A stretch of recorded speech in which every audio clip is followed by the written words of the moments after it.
I really. Oh, too late, Jake. We're live. Welcome to another episode of Rethinking Porn Addiction. We do need a slate, don't we? This has been a lot of fun. Last week we talked a lot about the definition of addiction and whether or not it was the right word to use for somebody who has a pornography problem. And we kind of established at the very end, I loved the phrase that Doug used. Doug, do you want to repeat what you said at the very end of that episode? It's been stuck in my mind for a week, but I want to hear you say it again. That pornography is... not porn, addiction. The porn addiction. Addiction is legitimate. I mean, it's a real idea that has many, many purposes. But using addiction in relation to porn is not necessarily accurate. Right. Legitimate. It's legitimate, but it's not accurate. Legitimate, but not accurate. And so I know a lot of people were left hanging after that conversation going, well, if it's not addiction that I'm dealing with here, like what am I dealing with and how do I deal with pornography if not within the context of addiction? And it made sense kind of to all of us that we take the next step in the conversation and maybe start giving people some tangible things that they can do. And an analogy I think that we've used in past conversations that I really like, and I'll try and summarize it really quick because I don't want to spend a lot of time on this, but if you were to describe, if I were to ask anybody listening, how do you develop physical health? Like if you want to be a healthier person, what do you do? Most people would answer, well, you like lay off the sugar and you eat more fruits or more vegetables and you exercise regularly and you get lots of sleep. Maybe you do some meditation. And there's a lot of things that we talk about that we want to move towards that will get us more healthy. If we don't just say, I want to avoid, don't get sick. The way to be healthy is to just not get sick.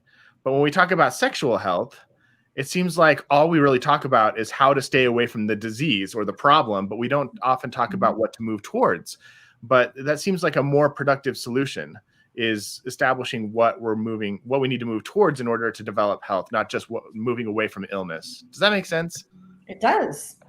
Yeah, so, I'd add a word to it, rather than maybe a better or an alternative. I think this is the conversation that's possible. You know, what are we moving towards? When you're not focused on starting the conversation at having a disease or being sick, or what happens if you don't start there? Yeah, that's a great question because that's the only place I've ever started from. So the open-ended question you just asked left me going, I don't know, what happens if we don't start there? So maybe that's what we explore in today's call.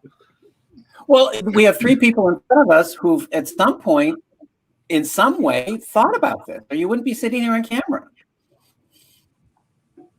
For sure. You didn't just stay with, I guess, I have a porn addiction and that's it. So what did you start thinking about? What was the last thing you said? What did you what? What did you start thinking about? Can you find any memory? It's a good question. I know for me, well, I've already talked a lot. Jake and Hans, do you guys have a thought? If not, I'll fill the time because it's my gift.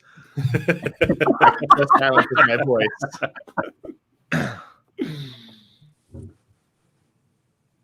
Jake, go. I'm trying to sort of solidify the question in my mind. So if not a porn addiction, then what is my porn fill in the blank? For me, it took going to see, like, truthfully, like going to like one of those treatment programs to see the full spectrum, right? And so at first, you get caught or whatever, you do your online search, and then it's like, oh, I'm an addict. And so you go to these treatments or, whatever, the out programs or whatever they have. You guys would know the more technical terms. And then for me personally, I sat there and I was like, I am on a completely different level with some of these guys. I mean, there were guys in there that had legitimate problems. I'm not, able to diagnose, but it was severe. I would say it was severe. And then you had me, which was a little bit like pretty far from the spectrum, like on the other side of, you know, an occasional dalliance or whatever. And so at that point, I'm trying to go back in my mind. At that point, you kind of get in this weird. Jay, can I ask you a question? Did anybody at the treatment center offer you an alternative language or word for why you were there? There you are as a client or sitting in that room going, wait a minute, I'm in a whole nother ballgame here than some of these folks. And it's not, did anybody of the professionals around you, you know, kind of help you with that perception and guide you in some way? No. And in fact, it was almost the opposite of everything was basically pushing me towards that, right? Like we did this family history thing and it's like, oh, I come from a really sort of, those that know me, I come from a very interesting upbringing. And then these are all the reasons why someone would be, you know, could be a porn addict. And then it was, what about, you know, communication with your spouse? Well, that's another reason why you're an addict and all these other things. And it's like, no, these are underlying issues that I probably should be addressing anyways, but that's not the causation of an addiction or why I do the things that I do necessarily. Is that your thought? Is that your thought? They didn't tell you that. That's your thought. No, I mean, like I had to fill out a big workbook and this is coming off the cuff, so I'd have to like go back and look at it, but everything was basically to solidify the notion that I was an addict and I would need heavy treatment to be able to get to the other side of this. And that was sort of the underlying theme of almost everything we did in there. We had, you know, groups and everything. And it was just, and there was another guy like me personally. And I remember halfway through, like looking at the guy and being like, this is crazy. Okay, Jake, wait. See if you can find words for this is crazy. Don't worry about what you would have said then. What do you say now? What would I say now is this doesn't fit the situation.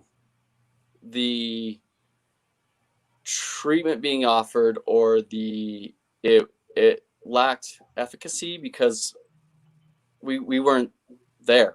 You know, this other guy and I, we weren't full-blown fiends that were, you know, taking money out and lying to our spouse and doing all these like crazy and not crazy, like very destructive behaviors and constant behaviors and things of that nature. Yet we were still grouped with those people and we were considered on par with that group. I think it might help for our listeners to get a little bit more specific to understand the kind of the difference. Like, are we talking the difference is like you're occasionally looking up bikini babes and they are out like hiring prostitutes and getting happy endings or exposing themselves in public? Yeah. Like, exactly. Like there, or like I remember one guy had been fired from 5 jobs and like our first group session, he's like, I just lost my 5th job. And, you know, you go around and you're like, how often do you look at this? And I was like, well, you know, maybe like once a week. And one guy was like, it's probably between 5 and 6 hours or 7 hours a day. Jeez.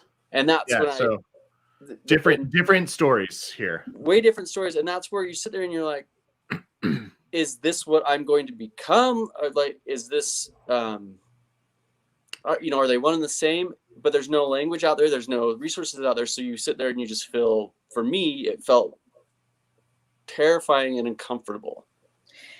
You said something, but I just want to put a pin in, Nate, going back to, were we dealing with bikini babes to happy endings to, I think you're saying exposure to the public. I think something that's really important is there is a difference between, Doug,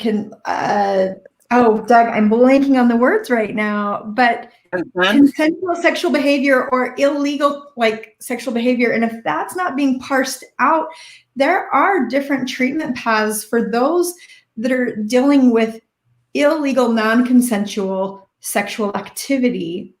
But when you're sitting in a group and that hasn't also been parsed out, I just want to put that oftentimes there's not a screening to first say, are you engaging in illegal sexual behavior? non-consensual. I think for our purposes in our sexual health conversation, I really like staying with the word non-consensual. Throughout the history of our country, many sexual behaviors have been illegal, but they have been completely consensual behaviors between adults. So the legal system's not a great sexual health discriminator. It's really about the behavior consensual or not. That's really the conversation that matters. Yeah. Doug, will you just really quickly give us your definition of consent so that we're all on the same page? Well, consensual sexual behavior has many, many kinds of definitions, but there's a couple of themes that are essential with consent. And that is, I have the right to decide to say yes to who touches and engages me with my body sexually. Or in any kind of physical contact way. I have the right to give consent to you. That's my right. When somebody engages in contact with me without first having my agreement to that, then there's the risk of having contact that's non-consensual. So does consent deal with physical contact only? Because so if I'm looking at pornography in my marriage and my wife doesn't approve of that, is that non-consensual behavior? No, that is not non-consensual behavior, because non-consent is such an egregious violation. It's such a terrible way to harm another person, and we still have a horrible problem with non-consensual behavior in our country. The number of women who have to experience non-consent, not just once, but maybe multiple times before they reach the age of 18, is incredible in our country. We have men who can't reach the age of 18 in huge numbers and percentages without having engaging in non-consensual sex. So we need to really reserve that idea to the violation of the physical space and body of another human being, either by force, coercion, violence, threats, exploitation, extortion, all the ways in which somebody might get access to another person's body through some sort of coercive or forced means. That's a huge problem in our country. So let's keep non-consent there. When somebody doesn't keep a relationship agreement, that's not non-consensual sex. That's not keeping an agreement. Now it may hurt and it may be terrible, but it's really important to it dilutes the idea of non-consent. If Oh, Doug, I think you just muted yourself, or you unplugged your mic. And he was on a roll too. Yeah.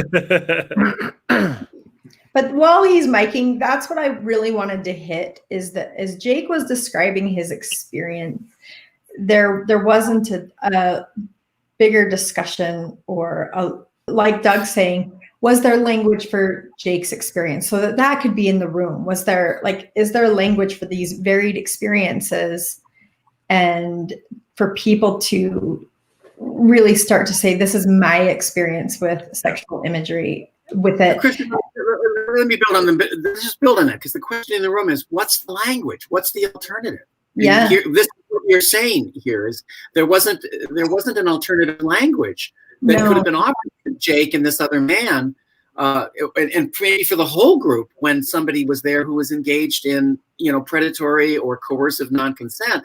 They should have been given language for that, and that's not all. That's not all an addiction. No, and I think what starts to happen is when the word, and I'll put this out there to the group, when addiction starts to get used, the curiosity and exploration of a person's experience drops, because it's already a felt understanding of, oh, you're an addict? Okay, now we're all on the same page. We know what your experience is like. And what often is the case is there are so many different, if there's 8 people in the room, there's 8 different experiences in the room. And there needs to be room to explore and break down. What are you laughing at, Nate? I'm laughing at the same thing Jake's laughing Sam at. just came running in, saw he was on camera, then grabbed the toy for the dog and then went back. So. Okay. It was great. Okay. So yes, that's the thing, is language to start to describe what it feels like to me. This is my relationship with it. And how that's being played out. But I think when addiction is used, everyone just operates as if it's the same experience and felt them coming. So Kristen, I really like your observation. So I wonder, we have two other men in our room, and I wonder if what you're saying, does Nate or Hans, do you have some ideas or thoughts as you're hearing Kristen describe this, conundrum? I have a story. I remember I lived in San Francisco for for a summer. And while I was there, it was the first time I really felt like I got to know people outside of my culture. So I was raised Mormon, and basically that was my whole world. Like my social life was that, my family was that, my neighbor, all of my neighbors were, at least all the neighbors I interacted with. Like my high school was probably 98% Mormon. Like I just didn't have exposure to people who didn't share the same beliefs that I did. And so when I grew up very much hearing the addiction mentality, or the addiction framework a lot, this language repeated over and over to me of, pornography is terrible. It gets you hooked. It will destroy your life. It will destroy your relationships. It's a gateway drug that will lead you to more and more severe things. And you're going to end up like Ted Bundy, and anyway, that was the comparison that I had in my brain. And so I was scared of pornography, and I was scared that I enjoyed watching it. And when I got to San Francisco, I remember having a conversation with a group of friends that I was living with while I was out there. And this girl was saying, she lived in New York, but she was out in San Francisco for a couple of weeks. And she had a boyfriend, and she's like, yeah, while I'm gone, I just tell him to look at porn and masturbate. And I'm like, you tell him to what? And she's like, yeah, I mean, I can't be there to we're not having sex. So I just tell him to, go take care of and jerk off. And I'm like, you encourage him to look at porn? That doesn't bother you? And she goes, no, why would it? Most guys look at porn, and a lot of women do. And I was like, aren't you afraid that he'll get addicted? And she's like, what? And I'm like, aren't you afraid he'll get addicted? And she's like, I don't know what you're talking about. Like, billions of people all over the world watch pornography, and they don't all turn into rapists. Like, we started having this conversation, and this light bulb dinged in my head. And I was like, this narrative is not universally shared. And when I started to realize that it wasn't a big deal to her, that she didn't take it personally, and that she wanted her partner to experience pleasure while she wasn't in his presence, and that it just didn't affect her in any significant way, it was a huge mind shift for me. I was like, I didn't realize you could have a relationship with pornography that wasn't the relationship that I had with pornography. Mm-hmm. And I remember during that conversation, I spent lots of time explaining to her about like the neuroplasticity of the brain and how things can change, and I got on my addiction high horse and tried to explain to her all the problems that might be happening in her relationship because of it. But in hindsight, I'm starting to realize that a lot of that came from the cultural stance that I was raised in. And that conversation comes back to my brain often. And it was kind of the first time that I started to question my beliefs, and maybe wonder if everything that I was taught and the language that I had around pornography was in fact accurate or sufficient. Like, was it true? So Nate, Kristen and I just had an interesting moment that we're listening to your story. We both heard the alternative to the addiction idea in your story. Tell me, what is it? Well, you were so hyper-focused and trained throughout your whole life on the safety issues of sex. Don't do this, don't do that. That's all safety, right? That's all about safety. And so you were totally clear about all the danger. And I want to be safe, right? I want to protect myself, right? The woman you were talking to, I'm assuming it's this woman you were talking to, had this interesting balance between safety and pleasure. In other words, their relationship with their sexual life wasn't just about the dangers. It was also about pleasure. Because what she said to you was, oh, this is how my partner can have sexual pleasure in my absence. That there's a balance between safety and pleasure, rather than only focus on the dangers and risks, which is the safety dimension. Sexual health is about balancing both the safety and the necessities of occupying safety and sex, while also balancing it with the pleasure of sex. And in that conversation in San Francisco, it just, your eyes opened again, as you told us about it, was that here's somebody who's saying, no, safety and pleasure need to be balanced. Exactly. That's a great description. And now I'm starting to have all these thoughts about like how when I was like in my 20s looking at pornography and hiding it, maybe my only focus was on pleasure and not necessarily safety.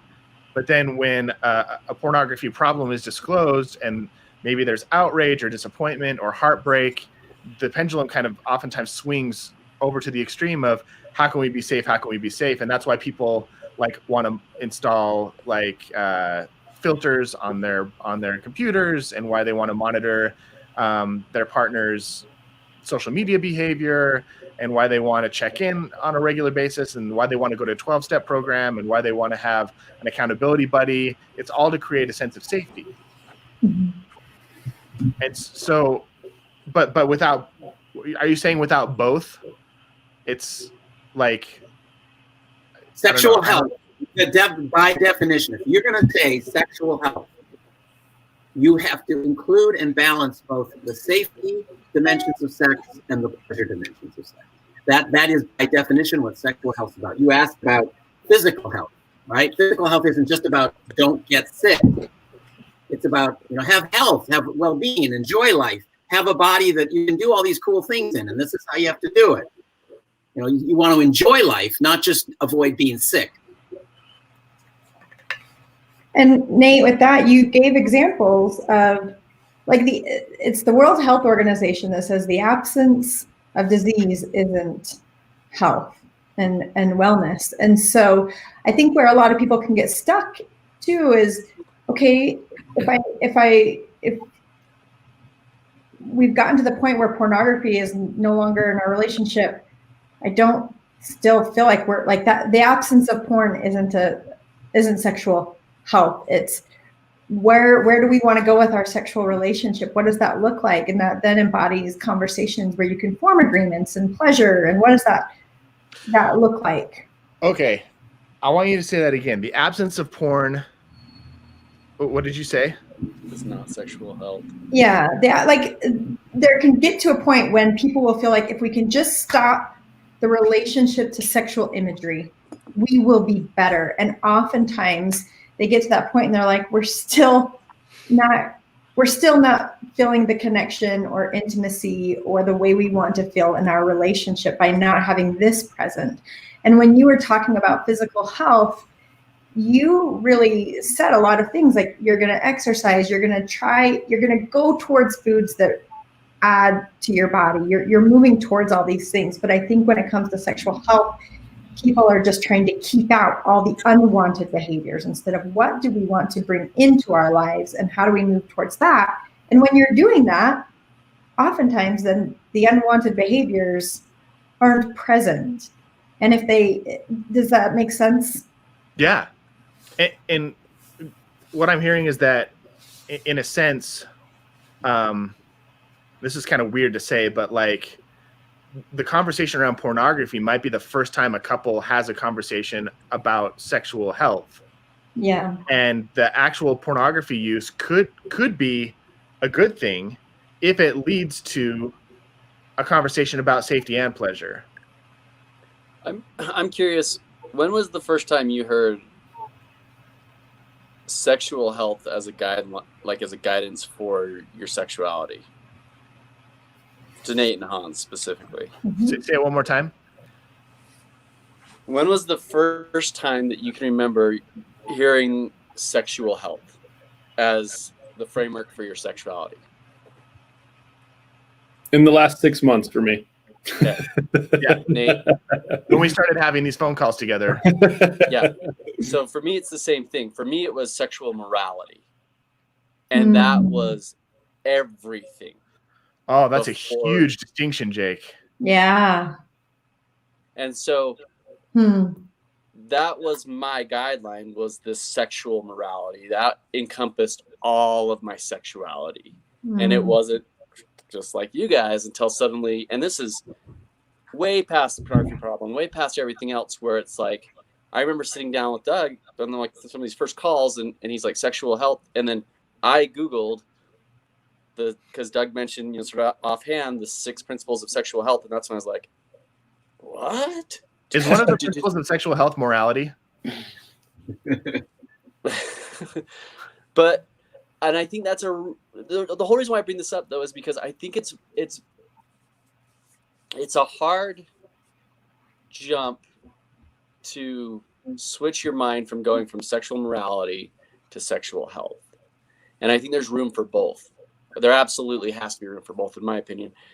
And I think that's one of the things that I want to talk about, because I am still, as a 41 or however old I am year old man, am now just discovering this whole different way to look at sexuality through this sexual health lens. And I am still a very beginner at this understanding of sexuality.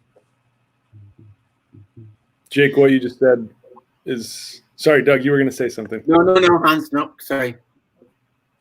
What you just said, Jake, was really profound, and we've had a couple comments on it about sexual morality versus sexual health. And I've had a question building in my mind as I've been listening the past 10, 15 minutes. It might be interesting for the three of us, and Doug and Kristen can chime in or lead or guide us as we talk through it. I'd be really interested to hear from you guys and maybe give my own thoughts on it about if addiction and the pain and the trauma wasn't the place where this conversation started, and we had back 10, 15, 20 years ago some of the wisdom that we've got now, or some of the experience we have now, what would it have looked like? Or I wonder what the three of us might have done differently 10 or 15 or 20 years ago that would have moved towards sexual health instead of going through the pain and trauma and the addiction model or label that we all kind of dealt with. I'd like to make a vision for where we go in 20 years forward, maybe rather than what could have happened in the past, because we really can't change that. But let's go 20 years in the future. And when there's concerns about somebody's relationship with sexual imagery, the conversation goes something like this. Are you watching imagery that everybody involved is doing it consensually? Have you assessed the level of exploitation that might be at risk in the sexual imagery you're looking at? And are you feeling that the sexual imagery you're looking at is within your value system, is sufficiently aligned with your values? And can you be honest about your use of sexual imagery with people that are really important to know about this? Doesn't sound like there's any concerns of STIs or HIV or unplanned pregnancy with looking at sexual imagery. So that's a nice thing. You don't have to worry about that sexual health consequence. And is there what's the pleasure for you? Do you have any concerns about the pleasure you're deriving from looking at sexual imagery? And can you share the pleasure that you really enjoy with the people that might want to know about this part of your life, sexual partner, and other people? And can you talk about this part of your life, both from the safety concerns and the pleasure concerns, with people that you need to lean on to help you understand your relationship with sexual imagery? I feel like we should just make that soundbite and play it 3 or 4 more times for everybody, because those are questions that I was never taught to ask, or didn't even really know existed until. Well, what Doug just laid out is he used the example of pornography, and then he just so beautifully laid out the sexual health principles in which to be like, where does sexual imagery fit into my life? And this is the framework in which I'm going to look at it. It's that. So I'm going to connect this with Jake's comment about sexual morality and sexual health. Yes. the World Health Organization and other international bodies are beginning to consider the idea that health has its own moral standards. That it can be a system of morality as well, not a substitute for other systems of morality, but a new idea of the moral standards to align your life by from a health perspective. So the 6 principles of sexual health, I don't call them moral standards, I call them fundamental ideas around sexual health, but they come from the overall definition of sexual health. So what if we were to think about, and moral is a big word, I don't like the word moral standards necessarily for these 6 principles of sex, but they can occupy a way in one's life, like Jake, your sexual morality did, and standards that were important to you around sexual morality. Those are important ideas to hold on to and not discard. But I think they can coexist rather than compete, and one has to overcome the other. Absolutely. I mean, I think about, Nate, you said, let's go back 20 years, right? And in my mind, and then Doug said, let's go 20 years ahead. And in my mind, I thought, what am I going to teach my children? How will I approach this differently with my children? And, Doug, your questions of those things, I imagine if I was to ask that to my son or daughters, that it wouldn't necessarily lead to a shame-based place.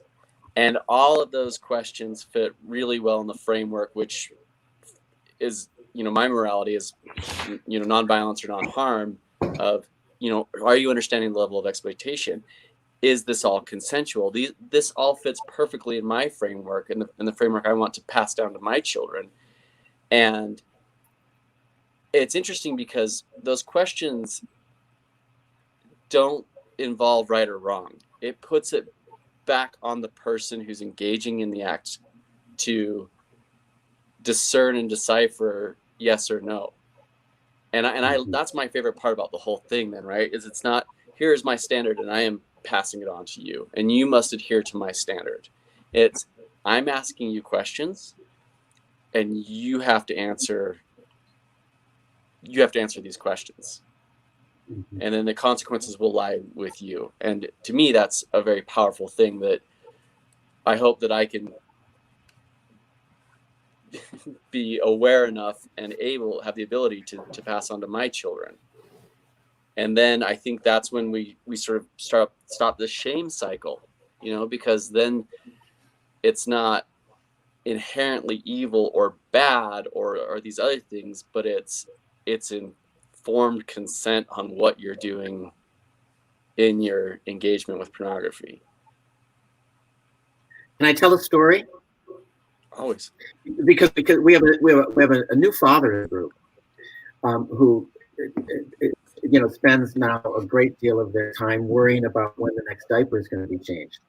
So here's a balance of safety and pleasure in diaper changing that I learned from a couple that I thought there was a delightful way to have sexual health while changing a diaper. This is with their male baby. Of course, the penis is a little uncontrollable in diaper changing times more than somebody with a vulva.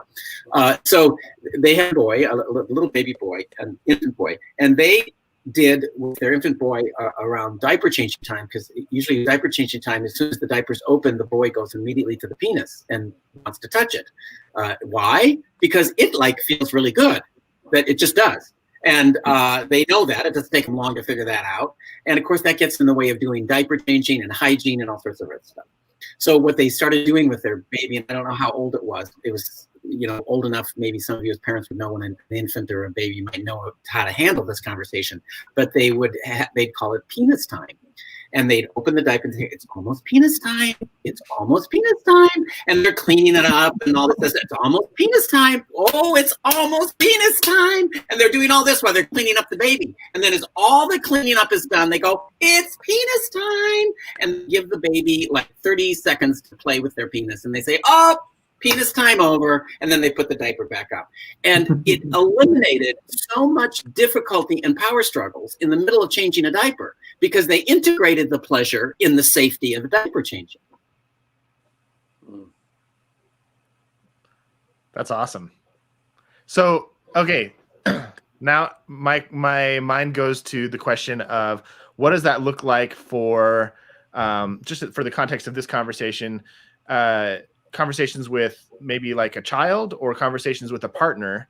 How do we have that conversation, the penis time conversation, but in a more adult way, so that as a, I don't know, as a partnership or in a parent-child relationship, what does that look like? Nate, I'd offer conversations with yourself also. I was just thinking back to the analogy that we started with about exercise, and I'm thinking to myself, and I'm assuming everyone here in the room, but voice your opinion if different. I'm assuming all of us would say to our kids, hey, you should think about your physical health in life. You should exercise. You should be healthy in life. That's a very important aspect of well-being. And we'd probably all tell our kids different things about exercising. And I'm not going to say my kid, okay, wake up in the morning and run half an hour and then come home and do some bench presses. I'm not going to prescribe to them exactly what it is. But I am definitely going to encourage them throughout their entire lives to be physically healthy. I wonder what we would come up with if we were going to think about sexual health in the same way of, hey, you need to be sexually healthy. And maybe we give them ideas. Like I'm thinking about my kids, and I think it starts with conversation, I guess, of you can talk to me about anything. And the conversation with my son and daughter watching the show the other day was a great introductory opportunity to talk about sex and how the body functions and physiological experiences. And anyway, I guess the question I would have is, are there things that have worked for you guys or for others that we could talk about how to start those conversations with ourselves and potentially with our kids and with our partners?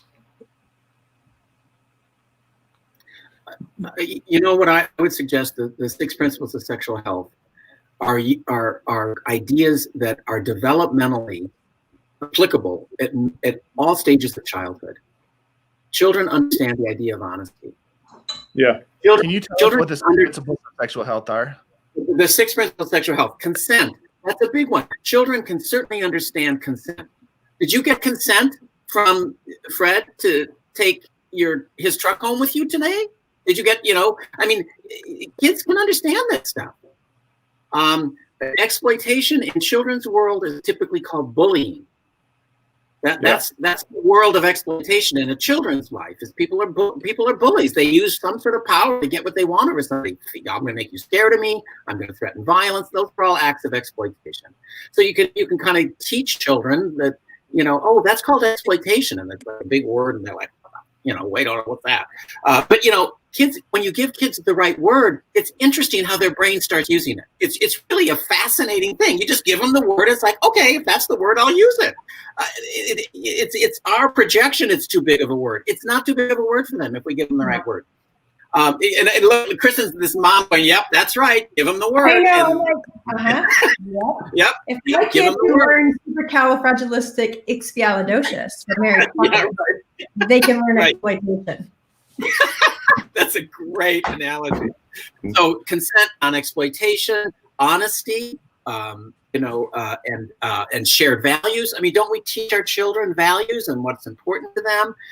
Protection from STIs, HIV, and pregnancy. I mean, certainly children need to know about how pregnancy happens and how babies come into the world and all those sorts of things. Sometimes, we're in a world where people might talk about HIV or sexually transmitted infections in news or something like that. What's that? They might need to know what a virus is and what bacteria is. I mean, and then pleasure.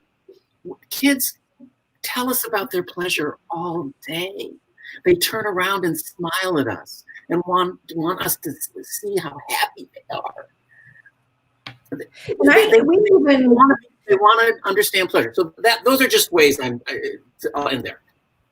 And so just a side note, in Utah schools, kids are having the discussion around HIV in 2nd grade. That's an early conversation. And I don't think we give our kids credit on really how much they can understand. And something that ties in, Hans, going back to you, and you're like conversations with self, and Nate, you're like conversations with partners, conversations with our kids. All of that in my mind, what I keep hearing is, what is my vision for sexual health? What is it for me? What do I hope for my children? What do I hope for our partnership? A question of like, if Jake and I were to have this conversation, we'd be like, what? We kind of stumbled into our sexual relationship and we were having sex long before we even talked about what we wanted. And now we're to a place where we're like, maybe there's some other things I want to have in there, but we're not practiced in talking about it. So let's go back and be like, maybe what we wanted at age 20 is different than we want at age 40. But to me, that's a wonderful place to start a conversation is, what do I want for my sexual life and wellness and pleasure? Partnership wise, what do we want? And as parents, that's one of the first things I help parents is, what do you hope for your children and how can you guide them there? And once you have that, then the conversations can start to fall into place and you can fold in the pleasure conversations. Because what I see is for parents, it's a lot easier to talk about the scary stuff because parents don't want their kids to get harmed. I'm going to teach you about pornography. I'm going to teach you about abuse. I'm going to teach you about, and they can start to fold in if they have a vision for their kids, these principles, and focus on what I do want for them for their whole life. While you were talking right before you said it, Kristen, I was thinking, I feel like people put more of an emphasis on safety than they do pleasure in most cases. I would say they put more of an emphasis on fear than safety too. Mm. I was looking at a little, but go ahead. So the analogy I hear there, Jake, is a parent's at the curb and they're trying to teach their child to look both ways. They can stand at the curb and say, these cars go fast, they could hit and kill you, da da da da da. But they don't tell the child, look both ways before you cross the street. So the kid's terrified about streets, just in general, right? And cars. Teaching them to look both ways, right? I mean, so the thought that came up to me was when Chris was talking about our kids learned in second grade about HIV. I was like, well, what do they learn? Is it from a sexual health lens? Is it from an empowerment lens? Or is it from a, look, this is gnarly and this is what will happen? And I was thinking more about the 6 principles of, consent, non-exploitative, honest, shared values. And then number 5, that's when we get to protection from STI, HIV, and then unwanted pregnancy, et cetera, et cetera. And then even in that one, is it look both ways when you cross the street, or is it cars will kill you and roads are dangerous, so stay away? Because that's not a way to navigate life, right? Like we have to cross streets every single day of our life. Yeah. So, okay, I'm just going to come in really quickly. Sorry. The second grader, you have to look at developmentally where they are. And that conversation, think about second grade and you're forming your social friendships and it's often like becoming buddies. And do you remember becoming maybe no one in this room except for me, when you're forming your social friendships, you'd become blood buddies. And that meant you were like serious friends. Like we are committed in friendship and we're going to poke ourselves and become blood buddies. But the conversation that I might have with around HIV would be different in 5th grade than 2nd grade. So I just want to hit that the way that we can plant the seeds of crossing the road and cars, we have to look at the developmental capacity of these kids in understanding. And you can scare them to death. But Jake, I just had to chime in that that's usually done by public health people, and they're very positive and just factual. Like this is just the facts. Right. Okay, so can I give a resource to our viewers?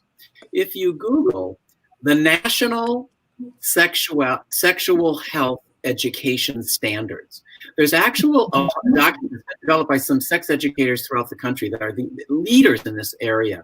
And they have designed a whole range of knowledge areas of sexual education for people to have certain developmental ages. By 2nd grade, everybody should know this.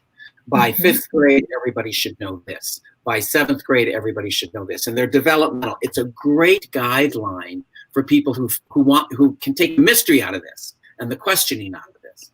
So the National Sexuality or Sexual, I think it's the National, Kristen, help me out. Is it the National Sexuality Education Standards? Are you talking about SECUS? No, no. no. It's the National Sex Ed Sexuality Education Standards. These are specific standards that are guides for teaching about sex education at different ages from kindergarten through high school graduation. Yeah. And I think that's the best part to note is the standards don't begin at age 8 or age 12. These standards are beginning in kindergarten. And there's a reason for that, because developmentally, these principles keep building and building and building, and you can get more nuanced. So that's important to our viewers, that a common question will be, well, when do we start talking about this? And you don't start teaching your kids other things about life. You don't teach them how to read at 12. So let's give an example that's our story in the room, Kristen. Hans's situation with his family, we keep going back to that because that's such a vivid story. Hans, did your son use the word penis when he talked about what was happening? Or did he use another word? No, I think he used the word penis. Yeah. How did he learn that word? And how did he know he could sit in front of you so calmly? And how did he know his dad knew what the word was and that his dad could talk about it? How did he know all this? My wife and I make pretty deliberate effort to use an anatomically correct language, and penis and vagina and vulva and those kind of words are just, that's part of that's normal lange. Well, because that's what they're called. That's what they're called, right? I mean, this is my elbow. We don't have nine other words for it. Like if I'm a little uncomfortable, I call my elbow something else. Sure. Yeah. It's your weenus. Right. Yeah, right. Right. So Hans, how old is this son of yours who knew how to say penis with his father in an informed conversation? How old is he? He's 8 now. Perfect. The National Sexuality Standards say nobody above the age of 7 should not know how to say penis and know what it is. You are already behind behind education standards. If by 7 years old you don't know that's a penis, that's a vagina, that's a vulva, those are this is language kids need to have. Yeah. And I'll give you an example of why this is so important from a safety perspective. When children want to report that they have been non-consensually violated, somebody has violated their body and they're 6, and they don't know the word for vulva or vagina, they'll say something like, "Daddy was in my toy box and I didn't like it." And they think Daddy was in the child's place where they keep their toys. Toy box was the best this child had for their vagina. And that child was actually reporting to somebody that I've been violated. But that child didn't have the right words. And so that child is more at risk to keep being violated. Because when they finally get up the gumption to tell somebody, they don't have the right words for the body part, and the adults can't respond appropriately. Words matter. That's a safety issue. We only have about 10 minutes left in the time that we have allotted for this conversation. And I love that we've been talking a lot about developing this language for our families and for our kids. I'm really curious to kind of loop it back into partnerships, because I feel like a lot of our audience is listening in the context of I'm in a marriage or a committed relationship, and either my partner is looking at pornography and I want them to stop, or I'm looking at pornography and I want to stop, or my partner wants me to stop, or whatever. Can we fast forward these conversations 20 years down the road and kind of like give some examples and some tools or some context for people who might be in a situation like that? Go ahead, Jake. Since words have meaning, I think it's important to understand is if your end goal is to stop, you might be running uphill, a real tough slog. If your end goal is to understand, you might have a better go at it. I think that's one of the things that was key for me. And if you look back through the sexual health principles that we can go through and talk about it in the lens of a couple, is understanding is so much more empowering and encouraging than a desired result of Right. abstinence or complete stop. I appreciate you calling that out. So maybe the appropriate way to say that is for couples who want to have a sexual health conversation that involves safety and pleasure instead of just safety. What could that look like? Jake, I think that ties into your comment earlier about morality, and that'd be a really interesting topic to explore, maybe another conversation of morality. Often, especially in our upbringing for the three of us, is very black and white. And so stopping is moral, and participating in sexual imagery in any way is immoral. So that makes stopping really the only answer if you don't have a conversation around sexual health. Go ahead. No, what were you going to say? I was going to say, and you, when you look at the third and fourth principles, right, that's when you're going to start to enter into those kind of morality-esque topics, which is going to be honesty and shared values. And shared values and morality are very closely intertwined, and it's almost just a word for saying kind of the same thing. But and then you add the sixth, which is pleasure. But that third and fourth conversation, or third and fourth sort of topics, when you're exploring those, that's when you are going to get into the value aspect of it.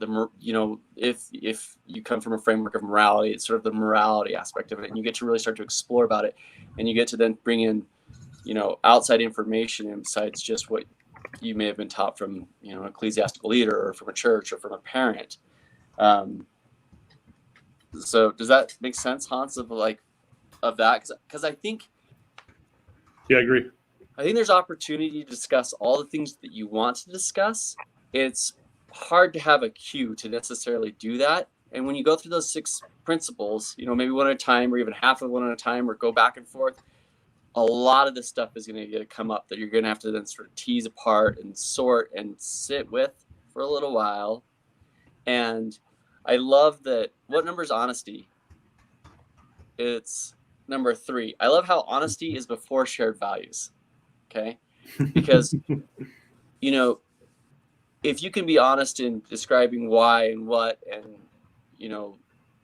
your use with sexual imagery, I think that's going to go a long way to then move to that next one of that shared values, because there's that openness, there's that willingness to lay yourself bare and be vulnerable, and then to have, a reciprocal relationship from your spouse or partner to kind of mirror that behavior and to see it back and realize, and again, come from more of an understanding standpoint.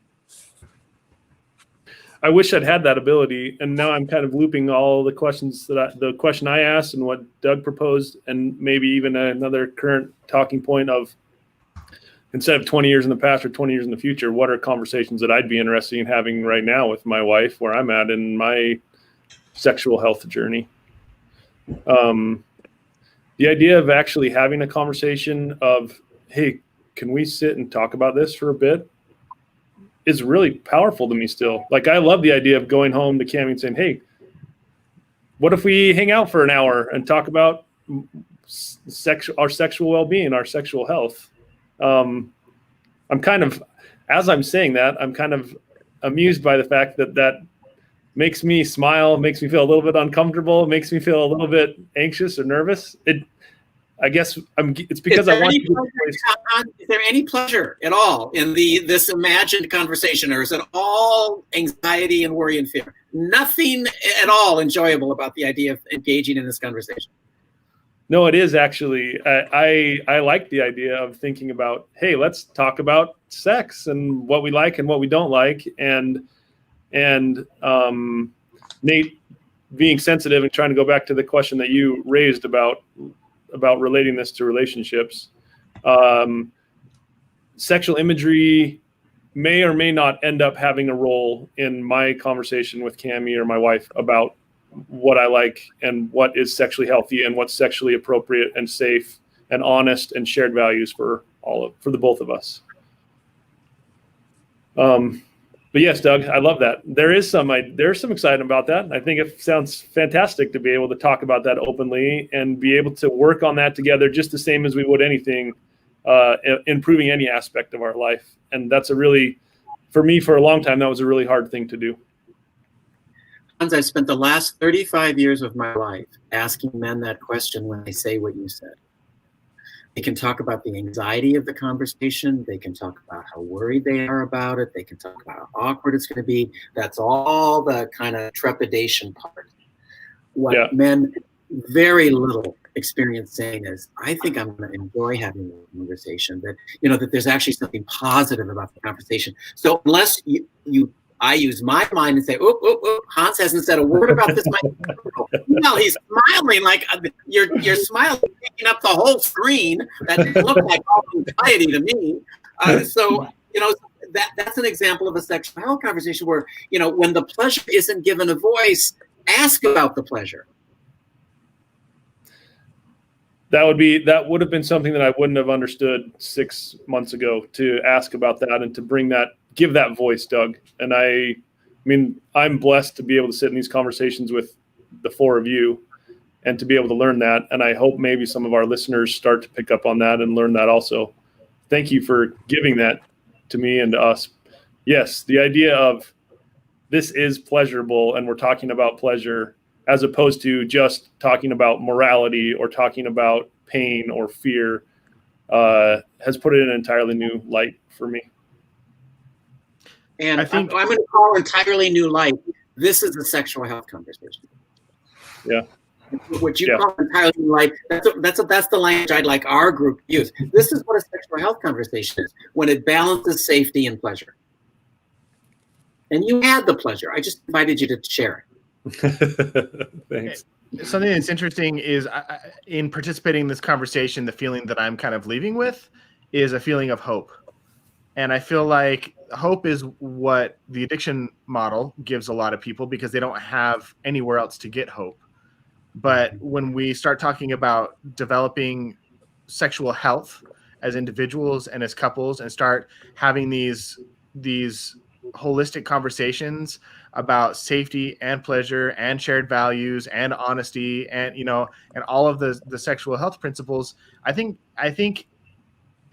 there's less dread and less fear around the conversation of sex and sexuality and sexual behavior, and it shifts the conversation more towards hope, towards moving towards something positive that we can both, that everybody, whether it's an individual situation or a partnership or a family, that you can feel comfortable and confident and excited about, and there's no shame. Like, it's really cool to hear this presented because it's an antidote to everything that was terrible about sex and conversations about sex growing up for me, and even as an adult. And it gets me really excited to kind of, obviously I feel a little bit clunky talking about this stuff sometimes, but I'm excited to continue talking about sexual health as we have these conversations going forward. I think we're all going to become a little bit more fluent, and I'm hoping that our viewers who are following along also become more fluent and feel that same hope that I'm feeling right now. I love the word fluent. Think about how if anybody in this room or other listeners have learned a language other than the language of their birth, boy, is it clunky at first. It is so awkward, but you got to go through the clunkiness to get fluent. Yeah. And so I welcome the clunkiness. It's fabulous that you're willing to move into clunkiness in order to establish your vision of sexual health. I'm going to put that on a t-shirt, clunky. and I will say, I want to just also with the sexual hope, like the hope around this whole thing is starting a conversation, whether it's with yourself, you may not be in partnership, and you may explore the singular question of what do I want my sexuality to look like? It is if you're going to involve another person in this conversation, clunky or new or awkward would be kind of expected, unless you've had decades or years long of practicing and having these conversations and navigating the emotions that can come up, not only in you, but the emotions from your partner and how to do that. I want to set the standard of there's no reason why anybody should already know how to have these conversations. It's a skill. It's a skill that we develop, and through practice and deciding this really matters to us. And so we're going to prioritize this conversation over our comfort, meaning, and I will say that that's a little bit of a risk. And when we want to change, we often have to take these risks, which is, Can I go ahead, Jake? Oh, there's the saying that says awkwardness is the price of admission for proficiency. And I think that is so true in this regard. You have to be awkward. You have to make mistakes. You have to screw up. You have to apologize. You have to figure it out. And then as you do this over time, you look back and suddenly you're like, I'm really good at doing this. And that's how I got here. I have one last question for our audience as we wrap this up. And it's like right in the vein of this conversation. We're all a little clunky. We're learning. And this is not like a commitment to anything. It's just a curiosity that I'm putting out in the world. How many of you guys would be interested? And you can just leave a comment on the post or shoot me an email or something. But if you would be interested in having like a template to help you walk through how to have a sexual health conversation or develop a sexual health plan, if that's something that you would be interested in, like I know that's something I would be interested in. Yeah, I was gonna say for sure. Yeah. But I would love to have a Kristen and a Doug like in my ear to walk me through how do I do this as an individual and as a couple. And if that sounds like something that you guys would be interested in, I would love to just hear, just to gauge interest alone. We're over our time.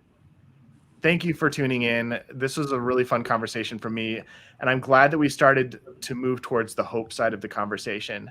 I feel like, we've done this 5 or 6 weeks now, and it seems like we're starting to open up the door to what it looks like to move forward instead of just explaining what the problem is. And I hope that other people are as excited as I am that the next several conversations are moving more into a productive conversation instead of an understanding conversation, which they'll overlap a lot, but having something to move towards is exciting.